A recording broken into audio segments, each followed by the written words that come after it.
عبده ورسوله أما بعد فأعوذ بالله من الشيطان الرجيم بسم الله الرحمن الرحيم قال الله تبارك وتعالى في كلام المجيد والفرقان الحميد وإذ ابتلى إبراهيم ربه بكلمات فأتمهم قال إني جاعلك للناس إماما قال ومن ذريتي قال لا ينال عهد الظالمين وقال النبي صلى الله تعالى عليه وسلم أشد الناس بلاء الأنبياء ثم الأمثل فالأمثل يبتلى الرجل على حسب دينه فإن كان في دينه صلابة زيل في البلاء اللهم صل على سيدنا ومولانا محمد وعلى آل سيدنا ومولانا محمد وبارك وسلم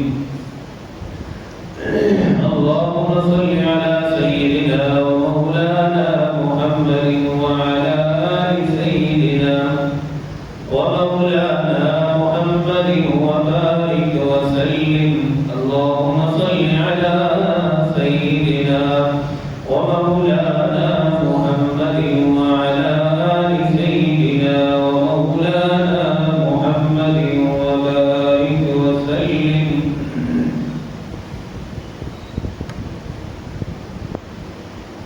عشرة ذو الحجہ کی 10 ایام جن کی بڑی فضیلت ہے قرآن و حدیث میں قرآن پاک میں اللہ تعالیٰ ارشاد فرماتے ہیں والفجر وليال عشر والشفع والليل إذا يسر یہ عشرة ذو الحجہ کے جو شروع کے 10 دن ہیں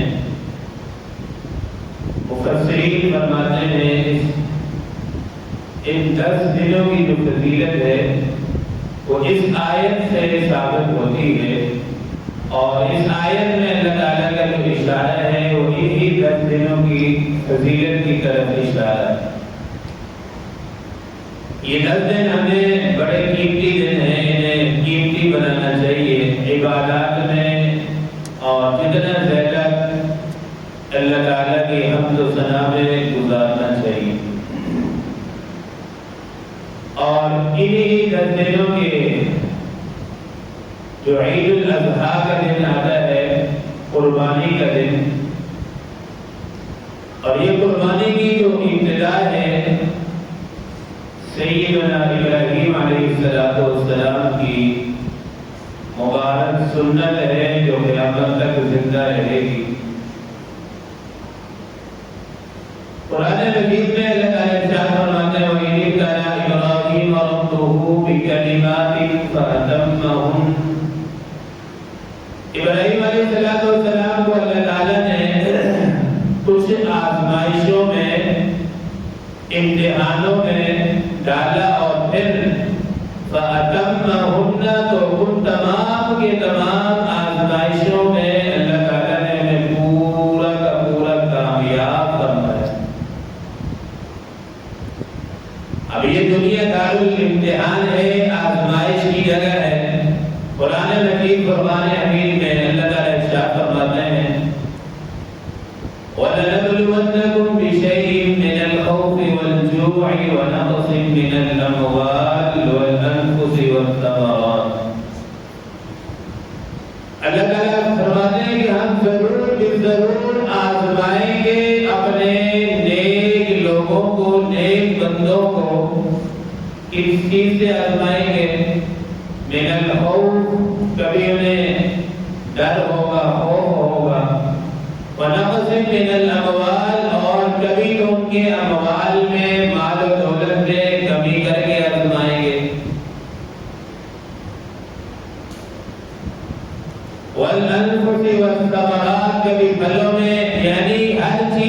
کمی یا زیادتی کچھ بھی ہو سکتا ہے، اللہ تعالیٰ کی طرف سے آزمائش کا سبب بن سکتا ہے۔ دنیا میں کوئی آدمی ایسا نہیں ہے جو آزمائش میں نہ چل رہا ہو۔ رہی دنیا کسے بے غم نہ باشد، گر باشد تو بنی نوع آدم نہ باشد۔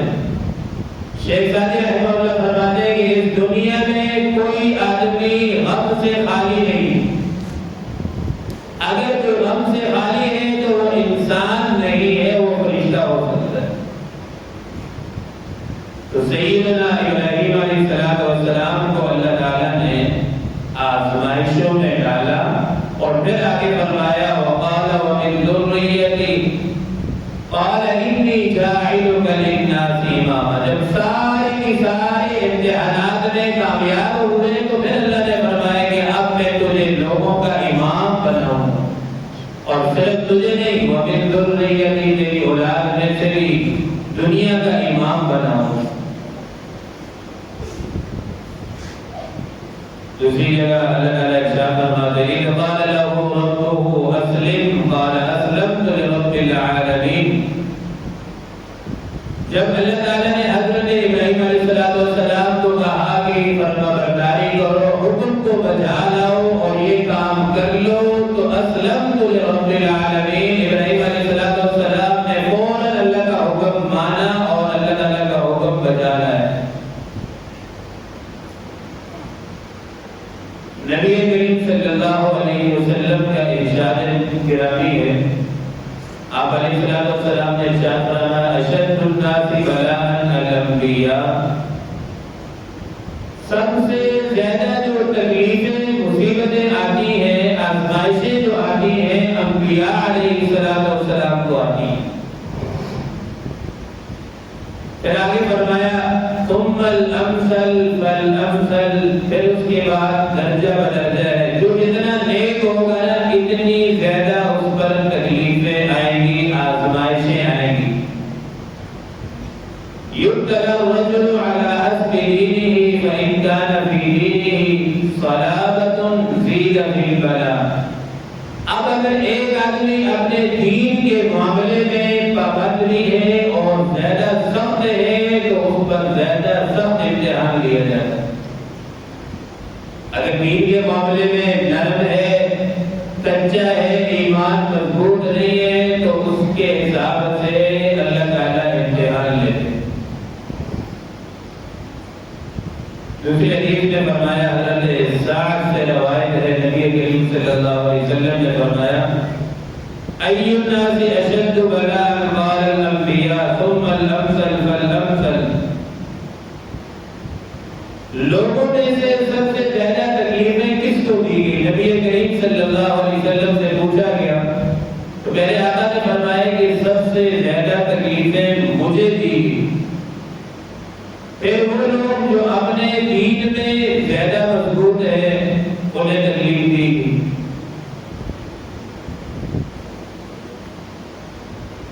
پہلے آقا نے فرمایا کہ جب آدمی دین میں مضبوط ہوتا ہے تو اسے پھر تکلیفیں آزمائشیں زیادہ دی جاتی ہے۔ پھر ایک وقت ایسا آتا ہے کہ وہ انسان زمین پر ایسے چلتا ہے کہ اس کے کندھوں پر کوئی گناہ باقی نہیں رہتا۔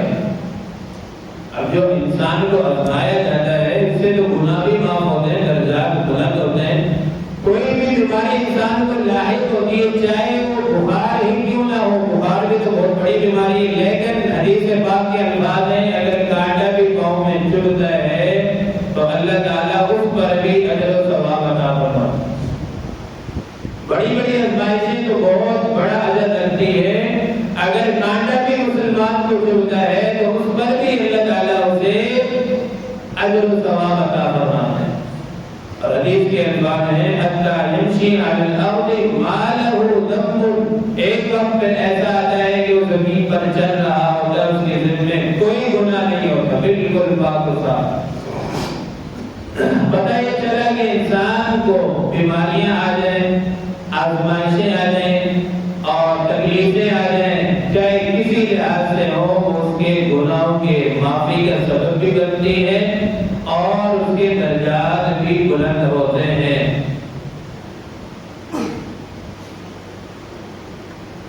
دنیا میں ہم نے دیکھا ہے کہ جو جس کلاس کا ہوتا ہے اس سے اسی کلاس کا پیپر کیا جاتا ہے۔ ایسا کبھی نہیں ہوا کہ ایک طالب علم KG1 کا ہو اور اس سے پیپر میٹرک کے امتحانات لیے جائیں، ایسا کبھی نہیں ہوا۔ جو جس کلاس کا ہوتا ہے، جس درجے کا ہوتا ہے، اللہ تعالیٰ اسی کے حساب سے امتحان لیتے ہیں، آزمائش میں ڈالتے ہیں۔ لا يكلف الله نفسا الا وسعها لها ما كسبت وعليها ما اكتسبت۔ اور ظاہر سی بات ہے، انبیاء علیہ السلام سب سے اعلیٰ درجے کے، اعلیٰ گریڈ کے ایمان والے ہیں، تو اللہ تعالیٰ نے آزمائشیں بھی، امتحانات بھی کیسے لیے؟ ابراہیم علیہ السلام اللہ تعالیٰ کے بہت ہی برگزیدہ پیغمبر ہیں اور اللہ تعالیٰ سے ہم کلام ہونے والے ہیں۔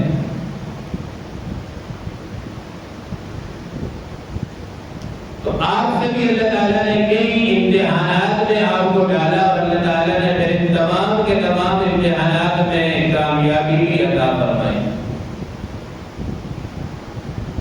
آپ نے جب اپنے علاقے میں آم کھولی تو اس وقت ہر طرف کفر و شرک کا دور دورہ تھا۔ اس وقت ٹوٹل یوں سمجھے کہ 3 مسلمان تھے، ایک آپ کے بھتیجے حضرت لوط علیہ السلام اور حضرت سارہ علیہ السلام اور حضرت ابراہیم علیہ السلام، یہ 3 مسلمان تھے، باقی سارے کافر۔ حتیٰ کہ آپ کے والد بھی کافر تھے۔ اب جب ایسا ماحول ہو جہاں والد بھی کافر، پورا محلہ کیا پوری دنیا میں صرف 3 مسلمان ہو، تو ایسی صورتحال میں تبلیغ کرنا بہت مشکل ہے۔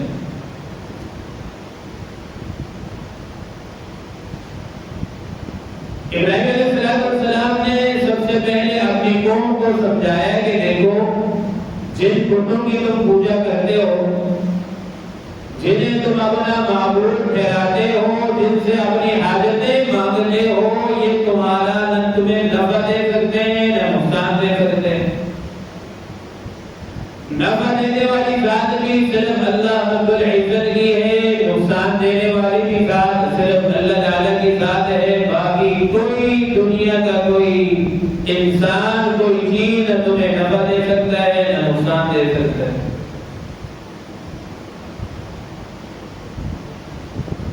اور اس وقت کا جو بادشاہ تھا ظالم نمرود،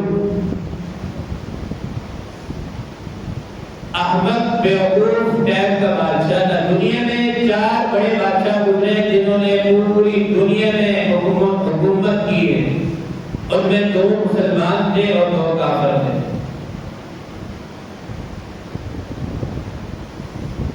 بادشاہ کے ساتھ جب مناظرہ ہوا سیدنا ابراہیم علیہ السلام کا،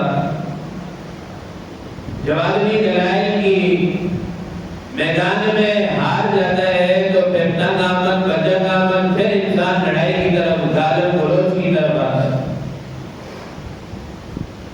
مناظرہ یہ ہوا کہ ابراہیم علیہ السلام نے کہا کہ دنیا میں صرف ایک اللہ کی حکومت ہے، باقی کسی کی کوئی حکومت نہیں، نفع نقصان بیماری سے ساری چیزوں کا مالک ایک اللہ کی ذات ہے۔ نمرود کہنے لگا تمہارا رب زندگی دیتا ہے، موت دیتا ہے، یہ زندگی موت لوگوں کو میں بھی دے سکتا ہوں۔ نمرود نے ایک آدمی کو بلایا، اپنے سامنے بلا کر ایک قیدی کو چھوڑ دیا، کہا جاؤ تمہیں میں آزاد کرتا ہوں۔ ایک اور کو بلایا، اسے بلا کر بے گناہ انسان کو موت کے گھاٹ اتار دیا، پھانسی دے دی، کہا دیکھو اس انسان کو میں نے موت دے دی۔ ابراہیم علیہ السلام سمجھ گئے کہ یہ سمجھنے والا تو نہیں ہے۔ ابراہیم علیہ السلام فرمانے لگے میرا رب تو وہ ہے جو سورج کو مشرق سے نکالتا ہے، والشمس تجری لمستقر لها،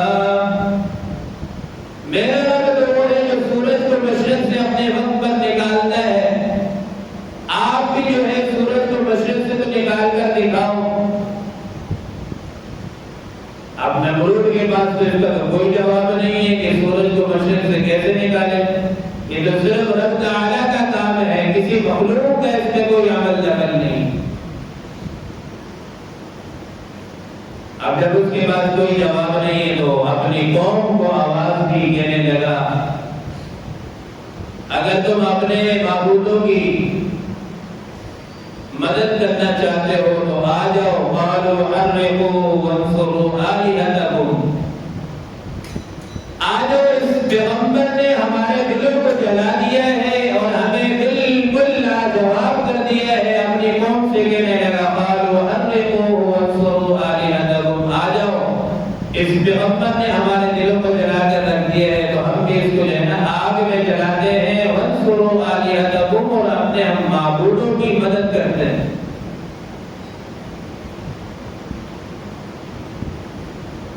اب پیغمبر علیہ السلام کا یہ پہلا امتحان شروع ہوا آگ میں جانے کا. اب اس آگ کو جلانے کے لیے ایک دن نہیں کئی مہینے لگے اور کئی مہینوں تک لکڑیاں جمع کرنے میں ہر ایک نے اپنا کردار ادا کیا. علماء نے لکھا ہے کتابوں میں اگر کسی عورت کا کوئی کام پورا نہیں ہوتا تھا تو وہ منت مانتی تھی کہ اگر میرا یہ کام ہو جائے تو میں اتنی لکڑیاں لے جا کر اس آگ کے لیے جمع کراؤں گی. کیونکہ ہر طرف کفر ہی کفر تھا، کوئی مسلمان تو تھا نہیں.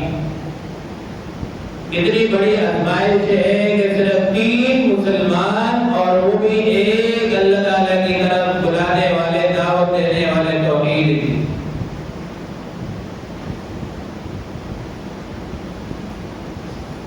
اور جتنے جانور تھے انہوں نے اپنے حصے کا کام کیا. کسی نے آگ کو تیز کرنے میں، جس طرح چھکلی کے بارے میں آتا ہے کہ اس نے آگ کو جو ہے تیز کرنے کی کوشش کی، پھونک ماری، اپنا کردار ادا کیا. اس لیے حدیث پاک میں آتا ہے کہ چھکلی کو اگر پہلی بار کر کے اس کو مار دو تو اس پر زیادہ اجر ہے. کیونکہ ابراہیم علیہ السلام کی آگ کو تیز کرنے میں اس نے بھی کوشش کی ہے.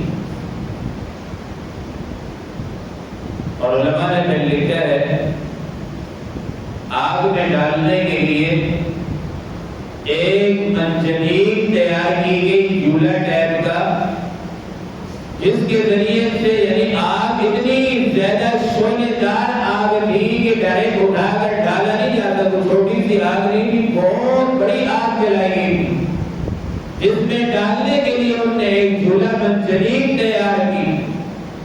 اور علماء نے لکھا ہے جس شخص نے اس منجنیق کو تیار کیا تھا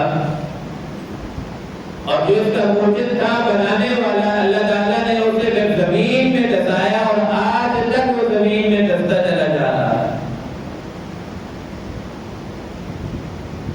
ظاہر سی بات ہے جو پیغمبر کے ساتھ اس کی دشمنی ہے وہ ہے کہ وہ دین کے ساتھ، اللہ کے ساتھ اس کی دشمنی. بہرحال ان تمام حالات میں ابراہیم علیہ السلام کی زبان پر جو کلمات جاری تھے، ایمان والے اب بڑے بہترین کلمات.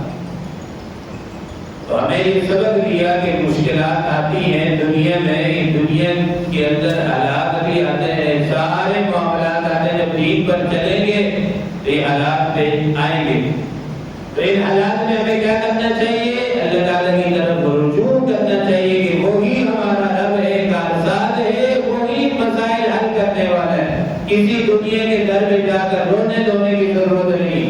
ابراہیم علیہ السلام کی زبان پر یہ الفاظ ہے لا الہ الا انت سبحانک، لا الہ الا انت سبحانک لک الحمد ولک الملک لا شریک لک. الہ العالمین تو ہی ہے میری مدد کرنے والا، تیرے سوا کوئی کارساز نہیں ہے، کوئی مددگار نہیں ہے. اور جب منجنیق میں ڈال کر آگ میں ڈالا جا رہا تھا تو ابراہیم علیہ السلام کے جو منہ پر الفاظ تھے وہ یہی تھے حسبنا اللہ و نعم الوکیل، کہ میرے لیے اللہ ہی کافی ہے۔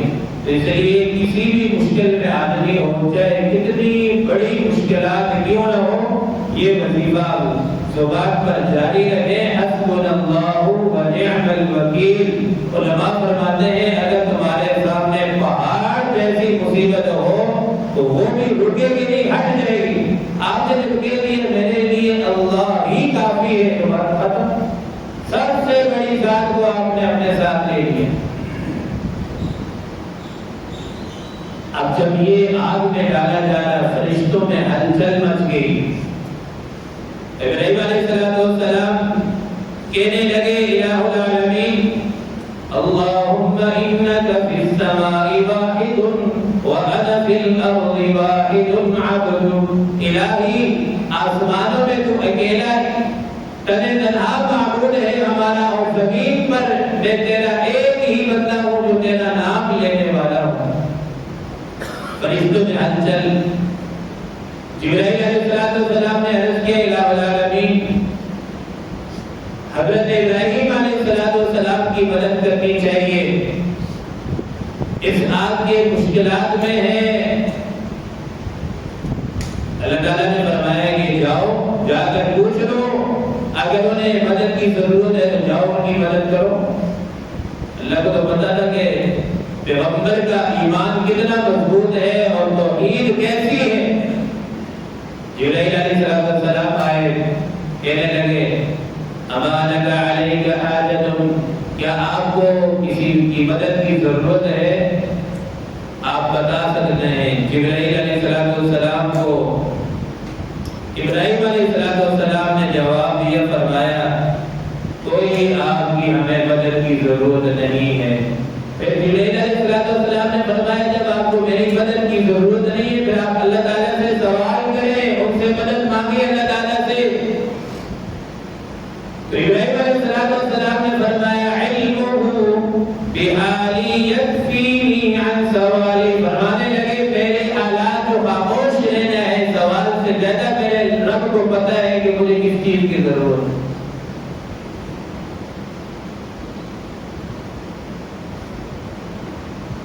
جب آگ میں ڈالا گیا تو اللہ تعالیٰ ہر چیز کے اندر جلانے کی تاثیر ہے، ہر چیز کے اندر جو بھی حکم ہے صرف اللہ تعالیٰ کے حکم سے ہر چیز چلتی ہے۔ یہ حالات آتے ہیں، یہ ویسے نہیں آتے۔ قرآن میں اللہ تعالیٰ فرماتے ہیں فَبِمَا كَسَبَتْ أَيْدِيكُمْ وَمَا أَصَابَكُم مِّن مُّصِيبَةٍ فَبِمَا كَسَبَتْ أَيْدِيكُمْ۔ یہ حالات یوں نہیں آیا کرتے، یہ ہمارے اپنے ہاتھوں کی کمائی ہے۔ ہاں ایک پتا بھی اللہ تعالیٰ کے حکم کے بغیر ہل نہیں سکتا۔ ساری دنیا کا جو نظام ہے وہ اللہ تعالیٰ کے امر سے، حکم سے چلتا ہے۔ آگ کے اندر بھائی جلانے کی تاثیر کس نے رکھی ہے؟ اللہ نے رکھی ہے۔ چھری میں کاٹنے کی تاثیر کس نے رکھی ہے؟ اللہ نے رکھی ہے۔ جب تک اللہ کا امر نہ آئے چھری کی طاقت نہیں ہے کہ وہ کاٹ سکے۔ اللہ نے فوراً آپ کو فرمایا قُلْنَا يَا نَارُ كُونِي بَرْدًا وَسَلَامًا عَلَىٰ إِبْرَاهِيمَ، اے آگ خبردار، ابراہیم کو جلانے کی تو دور کی بات ہے، اسے تپش بھی نہیں لگنی چاہیے۔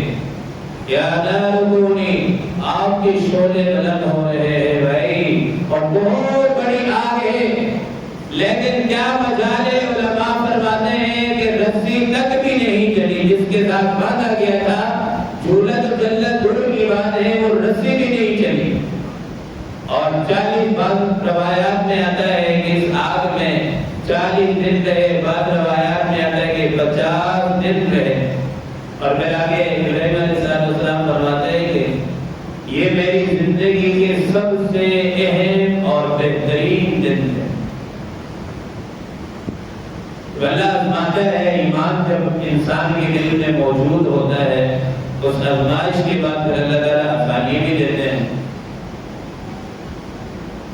ان مع العسر یسرا فان مع العسر یسرا، تکلیف تو اللہ تعالیٰ ایک دیتے ہیں، آگے فرمایا عسر ان مع العسر یسرا، پھر آسانیاں اللہ تعالیٰ دو عطا فرماتے ہیں۔ یعنی آزمائشیں کم ہوتی ہیں، آسانیاں اللہ تعالیٰ زیادہ عطا فرماتا ہے۔ بس مصائب میں نہ گھبرانا یہی مومن کی علامت ہے۔ مصائب آزمائش تو مومن پر آتی ہے، بس تھوڑی سی ہمت اور صبر کی، شکر کی ضرورت ہوتی ہے، پھر اللہ تعالیٰ جلد ہی آسانی کے دن ضرور لاتے ہیں اور آسانیاں پیدا ہوتی ہیں۔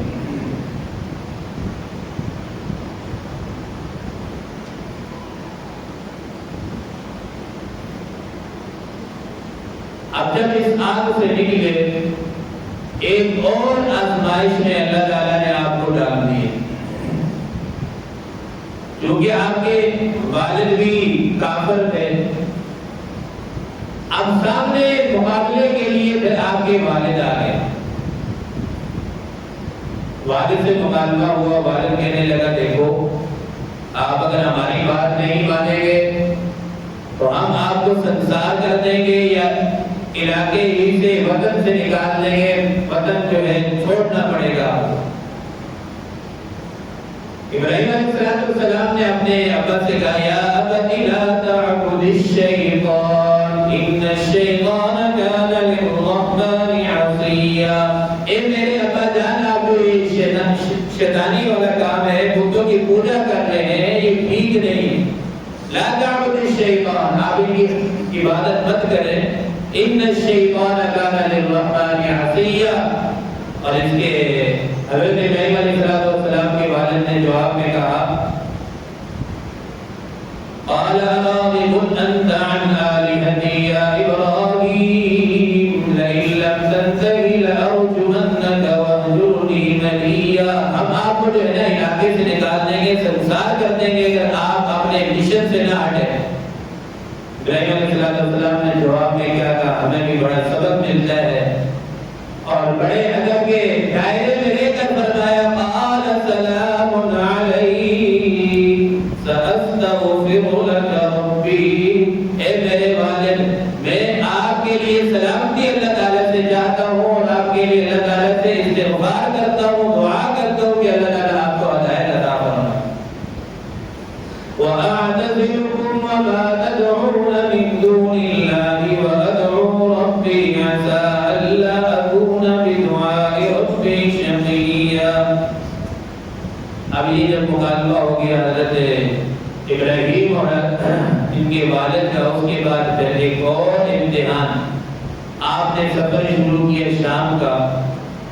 شام کے سفر میں جب چلے تو وہاں فرعون جو تھا، اس کا یہ قانون تھا کہ جو بھی عورت آتی اس سے بدکاری کرتا۔ اب اگر کوئی یہ کہہ دیتا کہ یہ میری بہن ہے تو اس کے ساتھ اس کا قانون تھا پھر بدکاری نہیں کرتا۔ حضرت سارہ علیہ السلام جب فرعون کے دربار میں وہاں پہنچی تو اس کا ارادہ، برائی کا ارادہ اس نے ظاہر کیا۔ تو ابراہیم علیہ السلام نے اپنے بیوی سے، سارہ سے کہہ دیا تھا کہ آپ کہہ دینا کہ میں ان کی بہن ہوں، اور جو کہ ہم تین مسلمان ہیں اس لحاظ سے کوئی جھوٹ بھی نہیں ہے، مسلمان آپس میں بہن بھائی ہے، بیوی کا رشتہ دوسرے درجے کا ہے۔ لیکن اس بدبخت نے اس کا بھی کوئی قانون کا اپنے جو قاعدہ تھا کوئی خیال نہیں کیا، برائی کا ارادہ ظاہر کیا اور برائی کرنے لگا۔ جیسے برائی کے لیے قریب ہوتا تو فوراً اس کا جسم سکڑ کے بالکل مرنے کے قریب ہو جاتا، پھر وہ کہتا سارا بیٹی مجھے معاف کر دو، دوبارہ میں اس طرح کی حرکت نہیں کروں گا۔ لیکن جیسے ٹھیک ہوتا پھر اس کا وہی رہا۔ 3 دفعہ ایسے ہوا، بلا آخر اللہ تعالیٰ نے اس امتحان میں بھی آپ کو کامیاب کیا کہ فرعون نے پھر اس کے ساتھ برائی کا ارادہ نہیں کیا اور اپنے خادموں سے کہنے لگا یہ کوئی انسان ہے جن تم نے میرے حوالے کیا ہے کہ جیسے میں قریب جاتا ہوں تو میرا جسم سکڑنا شروع ہو جاتا ہے۔ اس سے یہ پتہ چلتا ہے جب آدمی گناہوں سے بچتا ہے تو اللہ تعالیٰ کی مدد اور نصرت انسان کے ساتھ ہوتی ہے۔ تھوڑی آزمائشیں تو حالات تو آتے ہیں، لیکن آدمی استقامت اختیار کرے تو اللہ تعالیٰ بڑی نعمتیں اسے عطا فرماتے ہیں۔ انشاءاللہ مزید بقیہ گفتگو عید الاضحیٰ کے اجتماع میں ہوگی۔ اللہ تعالیٰ سے دعا ہے کہ جو کچھ کہا گیا سنا گیا اللہ پاک ہم سب کو عمل کی توفیق عطا فرمائے۔ وآخر دعوانا